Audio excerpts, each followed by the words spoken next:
de tiempo. Bueno, bienvenido a Hotel de Inmigrantes. Esto de por sí funcionó como hotel durante los años 1911 y 1953. Durante ese lapso, por acá, por este lugar, se hospedaron alrededor de entre 2 y 3 millones de personas. Bastante gente. Sí. Ahora, pensemos un poco en la época. ¿Por qué se empezaron a crear políticas para la inmigración? Bueno, tengamos en cuenta el contexto que se daba en otro continente, en Europa, en África, en Asia. En Europa estaba creciendo todo el tema de la implementación de la revolución industrial. Mucha gente empezó a ser desplazada por este nuevo sistema económico, porque mucha gente trabajaba en los campos. Por lo tanto, acá en la Argentina, a finales del siglo XIX, estaba fomentándose el modelo agroexportador. La inversión de capital, el intercambio de materia prima por capitales. Y mucha gente empezó a ver con creces de que podía quizás mejorar su futuro, quizás están obligados o no, en otros países. Uno fue el nuestro, porque acá había economía de campo. Así que la gente empezó a hacer un gran éxodo de los otros continentes hacia acá y fueron bienvenidos. Todo preparado políticamente mediante las políticas de lo que fue la ley de la inmigración, hecha en 1876. ¿Quién la hace? Avellaneda. Esta ley le reconoce los derechos a los inmigrantes y reconoce que el inmigrante es aquella persona que viaja en la segunda y tercera clase. Pero esto que dice acá, sanción de la ley de inmigración y colonización, conecta con esto. Campaña del desierto. La campaña del desierto fue algo como para preparar un poco el campo, despejar un poco el campo a la hora de que vengan los inmigrantes. ¿Por qué? Porque la campaña del desierto, ¿qué fue? Bueno, la masacre de los pueblos originarios en el sur para ganar esas tierras, porque pensaban en ese tiempo que era un obstáculo para el vigente Estado argentino. Por lo tanto, bueno, van a venir los inmigrantes, bueno, vamos a hacer esto primero. Y lo hicieron. Bueno, más adelante se empieza a hacer gestiones. La parte de lo que es este lugar, cuando se empieza a crear el predio, se vincula a la Dirección de Tierra, Inmigración y Agricultura. Todo esto empieza a gestionarse de manera de que se vincule con las otras provincias para que la mayoría de la gente que venga a trabajar sea más en el campo que en otros lugares. ¿Hasta acá entendiste? Sí. Bueno. Luego, no había dinero, o sea, para finales del siglo XIX no había tanto dinero, así que por lo tanto la creación de un complejo para habilitar la estadía del inmigrante y vincularlos para la hora de trabajar tuvo que esperar hasta 1911, que acá se inaugura el hotel. Bueno, empecemos con la estructura del hotel. Tengamos en cuenta un poco el contexto también. Vos entraste acá, viste el piso y las paredes. ¿Pensaste que es un hotel esto? No. ¿Qué idea te da? Cualquier cosa menos un hotel. Menos un hotel, ¿no? Sí, no. Más parece un hospital, ¿no? Sí. De hecho, bueno, tiene forma de hospital. La misma estructura de todo me parece como un hospital. Pasillos anchos, sí. Tiene que ver un poco con que este lugar iban a dormir muchísimas personas. Por lo tanto, tenía que ser grande este lugar. Y también tenía que ser higiénico. De hecho, ¿qué pasaba? A fines del siglo XIX ocurren dos brotes importantes de enfermedades, fiebre amarilla y cólera. Por lo tanto, la sociedad argentina, como desconocida de dónde venían estas enfermedades, empezaron a hacer los controles más estrictos en términos de salud, con la llegada del inmigrante. Por lo tanto, una persona que llegase acá no podía descender de los barcos no siendo chequeada por un doctor. Tenía que ser sí o sí chequeada por un doctor. Y el edificio se estructuró, se acondicionó para que parezca un hospital. Porque es de mucho más fácil mantenimiento de que el edificio sea de esta manera, con pisos de losa y azulejo, que un hotel convencional de esos tiempos que eran de otros elementos, como madera. Sí. La madera no se puede cuidar mucho. Si no la cuidas, se genera humedad. Bueno, se acondicionó de esta manera y todo. Ahora, ¿cuánta gente podía llegar a dormir en este hotel si te estás preguntando? Alrededor de 3.000 personas. Un cupo máximo, más o menos, ¿no? Sí. Ahora, 3.000 personas. ¿Cuántas habitaciones llegaba a tener este hotel? Únicamente 4 por piso. Son 3 pisos, 12 habitaciones. Cada una, estamos parados en una, 250 personas. Por cada habitación. Por cada habitación. Primer piso de este edificio estaba destinado a las mujeres y los niños. Segundo y tercero, que es este, para los hombres. se le daba más espacio a los hombres, mejor dicho, se pensó de esta manera porque se pensó que el hombre primero era el que venía, hacía su dinero, su trabajo y luego traía a su familia. Bueno, ahora la cuestión de buscar trabajo, ¿cómo funcionaba el gestionamiento para buscar trabajo? Bueno, se daba en la bolsa de empleo. La bolsa de empleo trabajaba de esta manera. Vos entrabas a un edificio grande que estaba acá en medio de la plaza, entrabas, te atendía el personal de inmigración, te hacía una pequeña entrevista, una pequeña encuesta, te preguntaban usted de qué trabajó, de dónde viene, tuvo alguna vinculación con el trabajo previamente, ¿qué oficio tenía? ¿Qué oficio, mejor dicho? ¿Qué oficio tenía? La mayoría, bueno, te iban a decir, y bueno, yo trabajé en los campos de Francia. O alguno te podía decir también que tenía una vinculación con las ferrovías. De hecho, bueno, se lo trataba de capacitar también al inmigrante, porque capaz que estaban un poco atrasados o no, en términos de la maquinaria agrícola, en términos de lo que es la ferrovía. De hecho, bueno, mucha gente se contrató para la ferrovía para hacer las nuevas líneas de tren más adelante. Y se empezó a capacitar a esta gente. Uno esperaba su turno, al ser llamado, bueno, le decían, bueno, usted tiene que ir a trabajar al norte o al sur del país. Se le daba una pequeña guía, que ahora te lo vemos más adelante, y se le pagaba el boleto. Todo estaba pagado por el Estado. Boleto de ida. De vuelta no, de ida. La estadía en este lugar, la comida bueno, la permanencia temporal en estos días, que era alrededor de 5 o 6 días que se podían quedar acá el inmigrante. Únicamente 5 o 6 días. Esto era flexible. ¿Por qué? Porque podía haber factores que esto determinaba que la persona se tuviera que quedar más tiempo, como cuál, el idioma. El idioma era quizás algo crucial. ¿Por qué? Un italiano capaz que consigue trabajo más fácilmente, porque se entiende capaz con un español, que un ruso, un árabe, un japonés, un chino. Esto varía, ¿no? O sea, podía variar. Y bueno, la cuestión del idioma fue una traba, un obstáculo para mucha gente. Así que por lo tanto se le permitió quedarse más días hasta que por lo menos llegue a quizás entablar cierta conversación con apoyo de traductores y sobre todo para cuando consiga trabajo.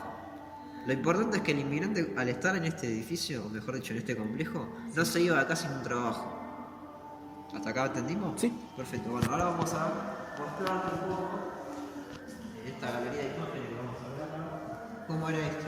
¿Cómo era la condición del viaje? En sí todos sabemos que los inmigrantes no viajaban del todo bien. Capaz que las películas lo dibujan un poco mejor, pero no. ¿Viste Titanic? Sí. Bueno, un poco te va a servir de panorama.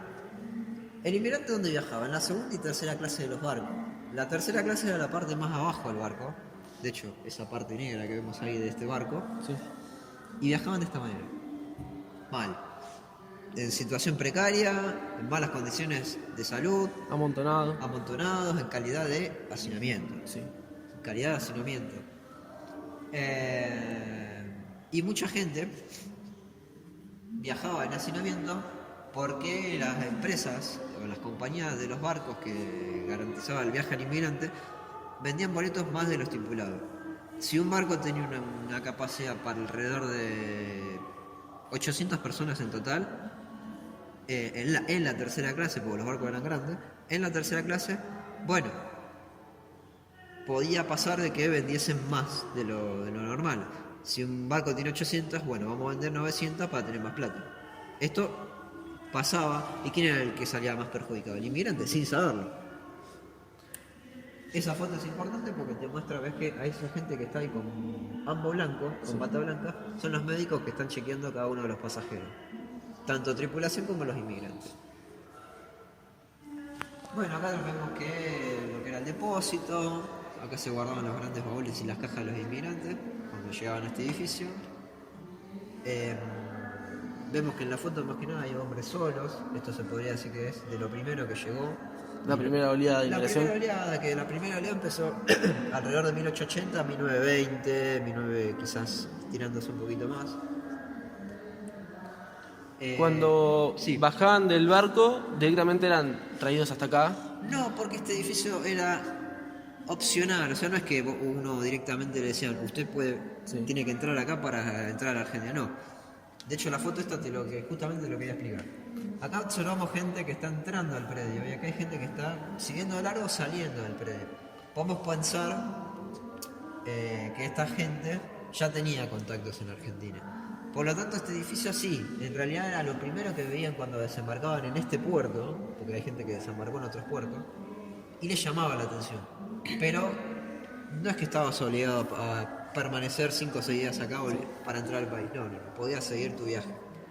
Esto nada más era destinado a gente que no estaba muy en contacto con la situación en Argentina o en la sociedad, o directamente no conocía el país. Que llegaban por llegar Que llegaban por llegar, es como ponerle, vos te fuiste en un barco porque en tu país ocurrió una guerra y agarraste el primer barco que ¿a dónde vamos? A Argentina, bueno. Sí. Con tal de escapar de la guerra, y bueno, este edificio estaba destinado a esa gente que lo había perdido todo quizás. Y se podían quedar 5 o 6 días con sus familias acá. Y se les daba de comer, y se los atendía. También se les daba transporte, no para que los utilicen ellos, sino para que la gente del personal de migraciones les brindara un servicio de transporte para llevarles todos los equipajes a las estaciones de trenes lindantes, como Constitución o Retiro, para que no tuvieran que llevar todo esto. Hay gente que se venía prácticamente con la casa encima. Acá haciendo un panorama, este panel que vemos acá de fotos son las compañías que te dije que traían grandes compañías que traían a los inmigrantes. Ahí está la White Star Line. La White Star Line, la del Titanic, que bueno, el Titanic no llegó a ningún lado. No. Pero por lo menos te da un pantallazo de cómo eran las compañías y lo que te dije recién de que lucraban con la necesidad del inmigrante al viajar, vendiendo boletos más de lo normal. La película de Chaplin que nos muestra de una forma quizás cómica o satírica cómo eran los viajes, porque él le tocó viajar, él fue inmigrante. De hecho, la película, si la necesitas para estudiarla, se llama El Inmigrante, está en YouTube. Y nos muestra cómo era la calidad del viaje. Mala, o sea, ahí podemos ver que el barco se movía mucho. Ahora en un momento vas a ver que él empieza a agarrar hipo. Eso. Pero no es porque le agarra hipo y el otro ahora se contagia del hipo. No, es una metáfora para entender de que una persona tranquilamente y muy fácilmente se podía contagiar cualquier enfermedad en los barcos. ¿Cuánto tardaba un barco en llegar a nuestro país o a Sudamérica? El promedio decía que alrededor de entre 18 y 22 días. Dependiendo de las condiciones climáticas. Pero en ese lapso... Y la velocidad del barco también. También la velocidad del barco. Pero en ese lapso de días, una persona tranquilamente se podía enfermar. Y había que estar preparado. Por eso los controles sanitarios eran estrictos. Aparte eran enfermedades que de Europa, no nuestras tampoco. Claro, y aparte no es necesariamente que hayan sido traídas de afuera, sino que la Argentina ya estaba lidiando con la situación de la fiebre amarilla y no querían que, por más que tengas un resfrío, no querían lidiar otra vez con una nueva epidemia. Así que por lo tanto empezaron a hacer los controles más estrictos. Más adelante se descubrió que la enfermedad era transmitida por el mosquito. Bueno, acá lo que estamos viendo son las camas. Estas eran las camas del hotel. Como verás, no son camas tipo las que nosotros dormimos, son más de estilo hamaca paraguaya, debido también a una cuestión de sanitaria. Los colchones, entre comillas, porque no son colchones, son más tipo lonas, eran así debido a que,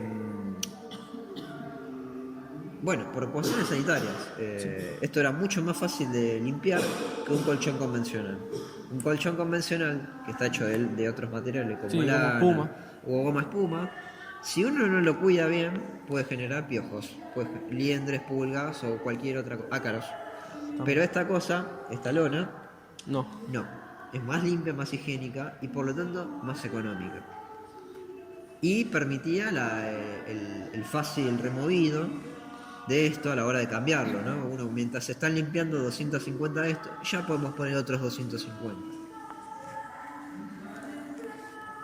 Los espejos te dan una dimensión, esto es una instalación artística, los espejos te dan una dimensión de cómo era el cuarto en aquellos años. Todo lleno de camas. Todo lleno de camas, 3 hileras de cama marinera, 250 camas.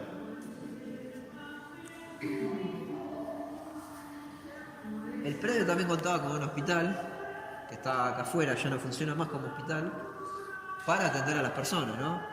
Porque si no, la forma en que se combatía la epidemia tenía que ser lejos de la ciudad. Por lo tanto, pusieron un hospital acá cerca para que si una persona o gente estuviera enferma, se atendiera lejos de la ciudad.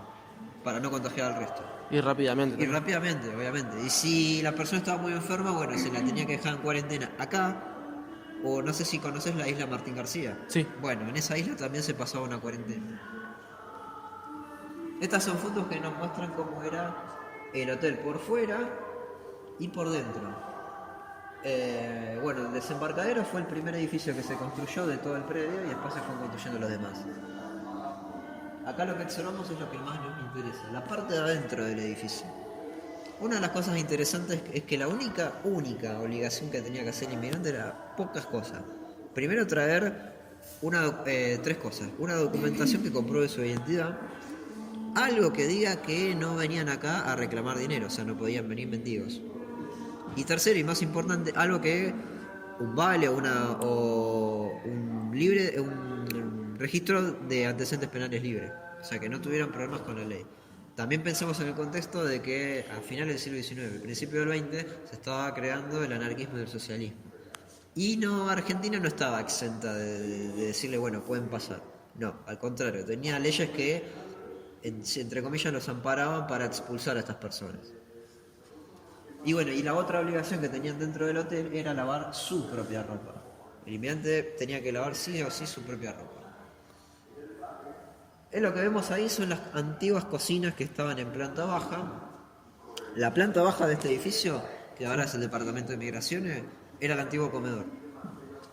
Y esas son las cocinas que abastecían a todo este edificio. Ollas inmensas a presión, capacidad cada una de 100 litros. ¿Qué se le da de comer? Guisos, puchero, locro, comidas de tipo calórica. Y económicas. Y económicas, de fácil preparado, para garantizarle salud al inmigrante, porque mucha gente venía flaca, venía mal, venía muy enferma quizás, y necesitaba un buen plato de comida. Eso es un banco. Todo el predio tenía un banco para que la persona cambie su dinero. En aquellos años no estaba tan regulado el dólar como hoy en día. Cada país, cada nación, antes de que tuviera el euro, tenía su moneda. Así que había que prepararlos para que puedan cambiar su dinero. Ahí están los escritorios que te dije antes de la bolsa de empleo. Ahí te entrabas y bueno, te hacían la gestión para que vos consigas trabajo. Maquinaria agrícola, se les enseñaba el uso. Las camas, estas son las camas originales, las que viste recién eran réplicas. Parte de la cocina. Esta es una sala de parto que se encontraba en el hospital. En el hospital que está allá adelante. Que está acá a la vuelta, sí. Vuelta. Después, cuando salgas, te vamos a decir cuál es. Sí. Esto era una sala de parto. Había que estar preparado también en la situación de que venían mujeres embarazadas. Bueno, esta es la parte más, ya un poco más íntima. Este es el comedor. Sí. Acá un turno de hombres. ¿Cuánto espacio tenía el comedor? 1000 personas. Te voy a preguntar eso. 1000 personas. Se hacían turnos de entre 700 y 1000 personas, 3 veces al día, desayuno, un almuerzo, cena. Y para los menores de 12 años, tanto nenas como nenes, se les daba una merienda. ¿Por qué? Porque el varón, en aquellos años, al cumplir 12, ya se lo consideraba adulto. Y entre los 12 y los 60 años, el país permitía la entrada de personas que estaban capacitadas para la hora de trabajar. Era más flexible que Estados Unidos. Si uno quería ir a Estados Unidos tenía que tener menos de 40. Y bueno, dos cosas más. Esto que vemos acá es un proyector que se encontraba en un edificio que no existe más en este predio, que era el Salón de Usos Múltiples. ¿Sabes lo que es un Zoom? Sí. Bueno, en este lugar se daba eso, la maquinaria agrícola. Y se daba esto, un microcine, no para ver películas únicamente de entretenimiento, sino para garantizarles una orientación a la hora de viajar. ¿Por qué? Porque si una persona venía de un país que no conocía Argentina, supongamos un ruso, y le decían, usted como trabajó en el campo puede ir a trabajar a Santa Cruz. Uno se va a preguntar, ¿y dónde es Santa Cruz? Así que por lo tanto teníamos que guiarlos, no dejarlos tan a la deriva. Se le daba como un video explicativo de cómo viajar, de qué manera y de todo qué eso. manera, y se les mostraba un poco también la cartografía y la geografía del país. De alguna forma había que garantizar que la persona se sintiera a gusto a la hora de manejarse libremente por el país, y también quizás moldearles un poco el pensamiento, porque esto sirve de pie para explicarte ahora esta imagen que está acá, para crear el futuro ciudadano y sobre todo el futuro argentino. Y por último, de esta parte, no únicamente al hombre se le daba trabajo, tratemos de contextualizar la época, que la mujer también podía conseguir trabajo, pero no se la consideraba competente en aquellos años. Por lo tanto, la mujer, ¿qué iba a estar destinada? Y a trabajo más de tipo doméstico. Lavandería, sastrería, costurería, y quizás otras cosas. Cocina, más adelante quizás telefonista. Algunas podían llegar a aspirar a docente, la señorita, la famosa señorita. Bueno, eso era lo que tenía la mujer en aquellos años para trabajar. Y la foto esta, que es la que te quería explicar, es eso que tiene que ver con el tema de la vinculación del proyector. Ahora ven, en esta imagen no observamos el proyector, porque esto también es el salón de usos múltiples. Sí. Acá lo que observamos son dos tipos de cosas. Primero, las personas acá, y segundo esto. Las banderas. Vamos a empezar por las personas. Acá lo que vemos es gente quizás un poco más humilde que esta. Lo primero que nota la gente al ver la foto es este nene descalzo. Tratemos de no decir que es gente de clase pobre, que en realidad puede ser que lo sea, pero no. Porque es para darles para dar un pantallazo de que acá este edificio estaba garantizado para cualquier persona, para quien lo necesite. Y podía venir gente en situación un poco mucho más precaria, y quizás esta gente estaba un poco más acondicionada o acomodada económicamente, pero igual necesitaba la urgencia porque capaz que la casa la había perdido en la guerra. Y segundo, lo que te dije antes, las banderas, que es lo más importante. Argentina es un país joven, tiene poco más de 200 años de historia. En aquellos tiempos tenía 40 años, más o menos. No, tenía ya 100 años. ¿100 años? Sí, ya tenía 100 años. ¿De qué año? Nosotros nos independizamos en 1816. ¿1816? Sí, porque no se terminó de conformar la República hasta 1860.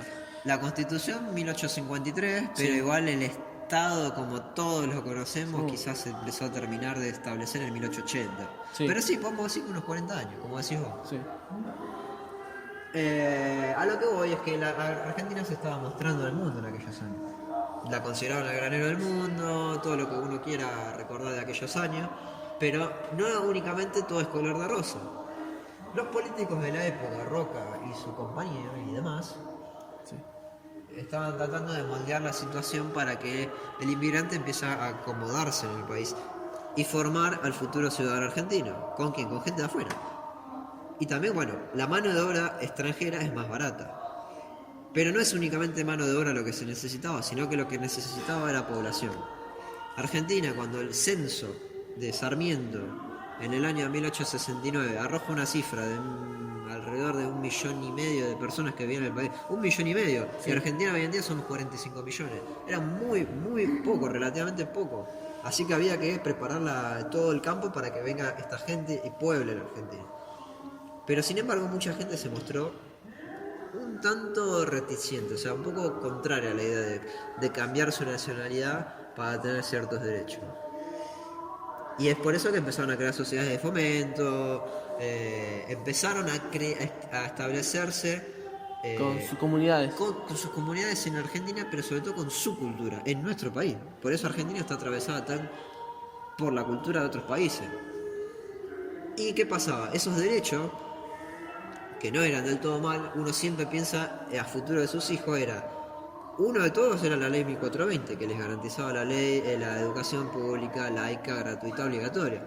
Ya con decir que es laica, por lo menos ya tenés comprado mucha gente, porque les explicaba que laica, bueno, uno puede garantizarle a la persona que exprese su religión, sea cual sea.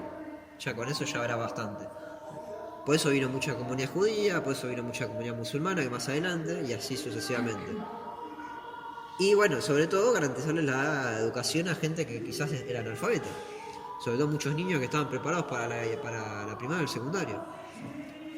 Y bueno, segundo, que es lo que querían estos políticos, era el voto. Así que por lo tanto empezaron a decir, bueno, no me quitas lo que soy, no me quitas lo que soy vasco, gallego, catalán, italiano, francés, no me lo quitas, pero si es por el futuro de mis hijos lo voy a hacer. Pero sin embargo, voy a hacer algo. Esperaré. Las comunidades. Vamos a empezar a poco. ¿Hasta acá bien? Sí. Perfecto. Esto que vemos acá son escuelas del sur de nuestro país, en las localidades de Chubut, también podemos decir Santa Cruz, la parte del sur. Esto es Chubut. Esto es una localidad de Chubut que se llama Gaiman. En sí, Chubut y esta localidad sobre todo, tiene mucha comunidad de origen galés. Los galeses se establecieron mucho en los terrenos del sur y crearon escuelas. Pero una cosa interesante es que le están jugando la lealtad a la bandera argentina. Estos ya son descendientes de esos galeses. Y están bajo el estandarte de que la escuela es mixta. Ya no hay casi escuelas pupilas. Se trata de educar a todos los que se pueda en un ámbito de igualdad. Nenas, nenes y más a futuro en los pueblos originarios. La escuela por dentro. Otra de las cosas más interesantes es que, bueno, la Argentina tuvo en su haber de inmigración más italianos que españoles. Igual es relativo a eso, porque habrán decidido venir los italianos en mayor número, no se sabe a ciencia cierta. Pero lo que es interesante es que esas son las más importantes. Pero otras también, como los armenios, los rusos, los polacos, los alemanes. Los alemanes quizás es la tercera más importante que tuvo la Argentina. ¿Y dónde se fueron a condicionar o se fueron a establecer los alemanes? En los terrenos del litoral. ¿Como cuáles? Bueno, esto es Entre Ríos, son colonias. Entre Ríos está repleta de colonias alemanes.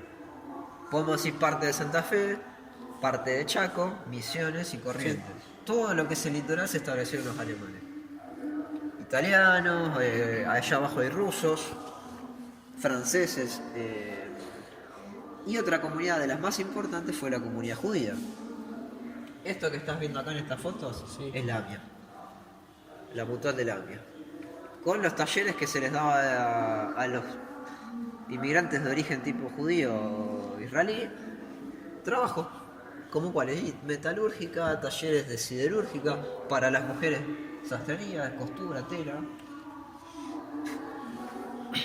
Pero no solamente inmigrantes, como dije recién, estos eran descendientes de galeses, bueno, por lo tanto, descendientes de italianos o hijos de inmigrantes italianos. Uno de los más importantes fue Enrique Mosconi. ¿Y quién era Mosconi? El presidente y fundador de YPF. Y esto que estás viendo es YPF. Los inicios de inicios de YPF. Esto sea a finales de los años 20. En Comodoro Rivadavia. Bueno, y para cerrártelo un poco, tenés que entender de que mucha gente decidió optar no únicamente por nuestro país, también por otros países. Pero a lo que voy es que la inmigración en sí, el éxodo de la inmigración, era más por necesidades urgentes, o sea, trabajo, casa, futuro, porque mucha gente estaba pasando la peor de las miserias quizás en sus países. Sí. Europa estaba atravesada por la guerra. Sí, el principio del siglo XX, la Primera Guerra Mundial. La Primera Guerra y después más adelante la Segunda. Bueno, Italia estaba bajo el régimen fascista. Muchas situaciones que se fueron dando, muchas piezas que se fueron anclando en la rutina de estas personas que decidieron irse por urgencia y sobre todo para pensar en el futuro de sus hijos. Y es por eso que uno tiene que pensar la inmigración no como un acto voluntario, sino como un acto de supervivencia. Bueno, creo que es todo lo que te puedo decir. ¿Y cuándo fueron las oleadas más grandes de inmigración que hubo? Bueno, más o menos en qué años? Durante las guerras.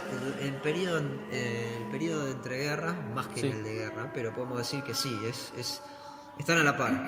Pero vinieron mucha gente antes de la Primera Guerra, después de la Primera vino gente, pero entre el 1880 y 1920 o 1930, para estirarlo un poco más, se considera la oleada más importante. Que ahí sí vino casi, te podría decir, el 50% de la población actual. Y ya después de la guerra fue descendiendo la cantidad. Después de la guerra, si te lo preguntás, lo que sería la posguerra después de 1945. Después de la segunda, pasan muchas cosas. A ver, acá en el país ya estaba Perón en la presidencia. Sí. Y el hotel, como te dije, cierra en el 53. Empieza a perder su vinculación con la inmigración y su vigencia con la calidad de hospedaje, debido a que mucha gente ya estaba establecida en el país. Pero cuando está en la presidencia crea muchos derechos para el trabajador y sobre todo ya hay muchos trabajadores que ya son parte de la sociedad argentina. Italianos, polacos, armenios, alemanes que ya son parte de la sociedad argentina y ya cuentan con sus derechos como ciudadano argentino, por más que descendencia que tenga. Uno de los tantos, bueno, el estatuto del peón, la jornada laboral, el derecho a vacaciones. Se empieza a flexibilizar más el tema del trabajo. ¿Y qué pasa? Bueno, el lugar pierde su vinculación con la inmigración y el Estado no lo puede mantener más. Aparte que ya estaban establecidas las comunidades y todo eso, por lo tanto, todas las oleadas de inmigraciones iban directamente buscando las comunidades de descendencia de Claro, ellos. y aparte muchos de estos inmigrantes crearon instituciones para ayudarse unos a otros, como los hospitales. El hospital británico, Italiano. el suizo, italiano, instituciones. Los colegios también, la Los escuela colegios, alemán. la escuela, instituciones también del deporte, como Boca. Boca cuando se creó fue fundado por italianos. Sí. Y era para ayudarte, también para garantizar cierto espíritu deportivo también. Y bueno, en el 53 cerró sus puertas, no del todo, sino que en la parte del comedor, la parte de abajo queda garantizada y a préstamo a la Fundación de Evita para darle de comer a gente en situación de calle. Sin embargo, en el 55 ocurre la Revolución Libertadora. A Perón lo expulsan del poder, se exhibe Paraguay y bueno, los militares toman todo este predio, la Marina sobre todo, y del 55 hasta el año 87, ya entrada la democracia, este lugar está mantenido por los militares. En los años 70 ocurre un incendio en la parte del archivo donde se guardaba muchísima documentación y se perdió quién sabe cuánta cantidad de información. Pero bueno, con el paso de los años se pudo recuperar ciertas cosas y hasta el día de hoy, bueno, se siguen recuperando y se pudo digitalizar. Es por eso que, bueno, les podemos ofrecer una ayuda a aquella persona que necesita buscar algún familiar o pariente. Y después, ¿cuándo se empezó cuándo se hizo museo esto? Bueno, el museo, el edificio pasa por una suerte de gestión para categorizarlo como edificio histórico y recién en el 2001 se lo empieza a habilitar como museo. Y antes, en los 90, Menem lo declara edificio histórico. Bueno, gracias. No, nada, gracias. ¿Ya? No, nada, gracias. ¿Ya? No, nada, gracias. ¿Ya? No, nada, gracias.